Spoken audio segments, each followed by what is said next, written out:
সার্জিস আলমদের মতো পাগলদেরকে কুত্তার ইনজেকশন দিয়া তারপরে তাদের পাগলামি বন্ধ করতে হবে। পাবনায় কোনোভাবে এদের মেন্টাল হসপিটালে চিকিৎসার সুযোগ নাই, এদেরকে সেখান থেকে বের করে দিবে। কারণ এখন জিয়াউর রহমানের এলাকায় আপনি বলতেছেন সেখানে নাকি ভোট কারচুপি হচ্ছে। পাগল পাগল এই ধরনের কথা বলবে? দেখছেন তো কিভাবে বেগম জিয়াকে বিপুল ভোটে জয়লাভ করছে, শহীদ প্রেসিডেন্ট জিয়াউর রহমান কিভাবে বিপুল ভোটে জয়লাভ করছে, কিভাবে তারেক রহমান বিপুল ভোটে জয়লাভ করছে। এই ইতিহাস জানা সত্ত্বেও যে পাগল এই ধরনের কথা বলবে, বুঝতে হবে এরা বাংলাদেশের শত্রু শুধু নয়, পুরা বাংলাদেশের মানুষের, প্রত্যেকটা মানুষের হৃদয়কে মানে এক ধরনের গ্রাস করার জন্য, সবাইকে নষ্ট করার জন্য এই ধরনের মিথ্যাচার করে যাচ্ছে প্রতিনিয়ত। এরা রাষ্ট্রের সাথে গাদ্দারি করছে, রাষ্ট্রদ্রোহিতা করছে। আমি মনে করতে চাই যে সার্জিস আলম সহ যারা এই যে জামাতগণ জামাতের সাথে এক প্যাট হয়েছে, এদের সবার অন্তরের সমস্যা।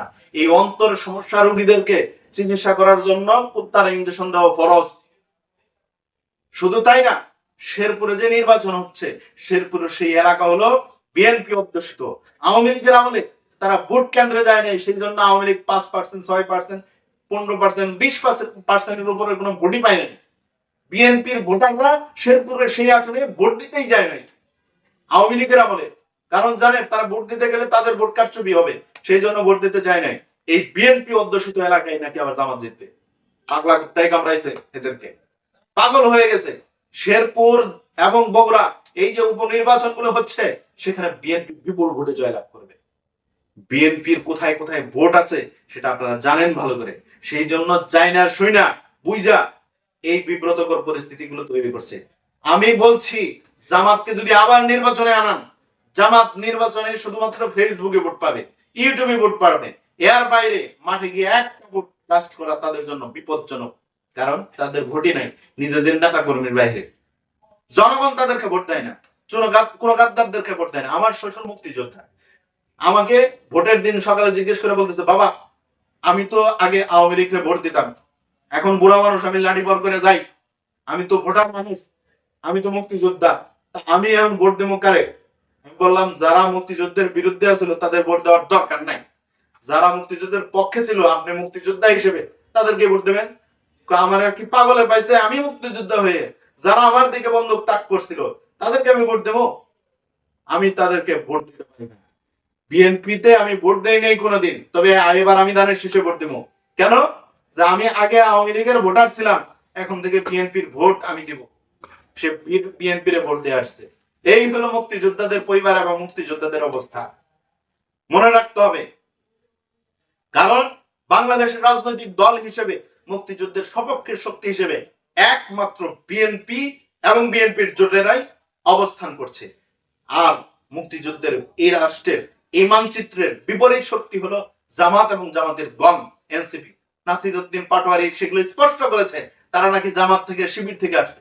জামাত শিবিরের যারা মানে পাড়া দিয়ে আসে, সেখান থেকে ফেরত আসে, তারা কি আর জামাত শিবিরের বাইরে হইতে পারে নাকি? এবি পার্টি দেখেন নাই? মঞ্জু ভাইদেরকে মনে করছিলাম তারা আসলে এই সময়ের খুব বিপ্লবী মানুষ, ফুয়াদ ভাইদেরকে মনে করছিলাম, কিন্তু বেচারারা দেখলাম একই পালের গরু।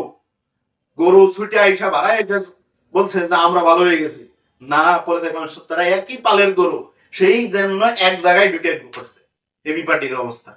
তো ফুয়াদ ভাই, মঞ্জু ভাই এবি পার্টির কর্ণধার, তো ওনারা দায়িত্বশীল। তা আমি মনে করছিলাম ওনারা নতুন ধারার কোন রাজনীতি করবে, কিন্তু নতুন ধারার নামে পুরান ধারার রাজনীতি করে নতুন মুখোশ লাগাইছে, এতটুকুই। তো সেই ক্ষেত্রে বড় ভাই, আমরা চাই সবাই দেশ এবং জাতির লক্ষ্যে রাজনীতি করতে, কিন্তু দেশকে নিয়ে প্রভাগান্ডা করার জন্য নাই।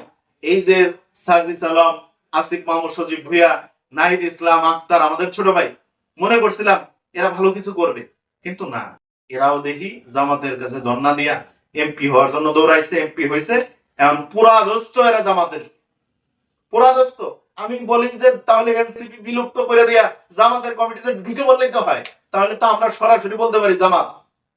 আপনারা জামাতের জোটের এনসিপির নেতা, এই লম্বা সেন্টেন্সটা ব্যবহার না করে ডাইরেক্ট বলতে পারি জামাত নেতা, তাই নিতে হয়। ওই জামাতের এজেন্ডা বাস্তবায়ন করবেন, তো সেই জায়গা থেকে ডাইরেক্ট ঢুকে পড়েন, তাই নিতে হয়। এই যে আসিফ মাহমুদ, সজীব ভুইয়া সহ বেশ কয়েকজন নির্বাচন করবে, সিটি কর্পোরেশন নির্বাচন, এদের ভরাডুবি হবে, জামানত নিয়ে ফিরতে পারবে না, এদের 5টা ভোট নাই। কিন্তু এরা দেখবেন আইসা প্রপাগান্ডা চালাবে এই সার্জিস আলমের মতো। এই যে জামাই কোটায় শ্বশুর বিচারপতি নিয়োগ যেরকম ভাবে হয়েছে, তারা ওইভাবে চায়, তারা ওইখান থেকে মেয়র হয়ে যাইতে চায়, অথচ 5 ভোটের মালিক না তারা। কিন্তু ভোটটা মানুষ দিবে কই থেকে? ভোটই নাই আপনার, ভোট দেবে মানুষ কই থেকে? পাগলামি সাগলামির কোন রাজনীতি চলবে না বাংলাদেশে। মানুষের পক্ষে, জনগণের পক্ষে, রাষ্ট্রের পক্ষে রাজনীতি করতে পারলে করেন, না হলে রাজনীতি থেকে ইস্তফা দিয়ে বাসায় গিয়ে ঘুমান।